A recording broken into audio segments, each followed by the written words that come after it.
আজও বলতে পারিনি তোমার সেই স্মৃতিগুলো, যখন রাতের বেলায় নীরব হয়ে যায়, সব কিছু নিস্তব্ধ হয়ে যায়, তখনই মনে পড়ে তোমার কথা, বারবার মনে পড়ে তোমার কথা। জানি না কেন বলতে পারি না তোমাকে, এটাই সবচেয়ে বড় কষ্ট।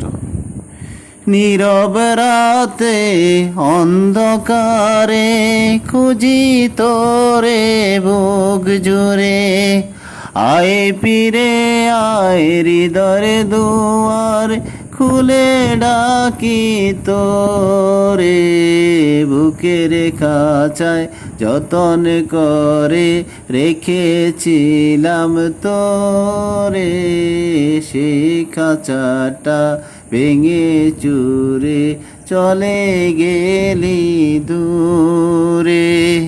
কেন চলে গেলে আজও বুঝতে পারিনি। ওকে, ধন্যবাদ।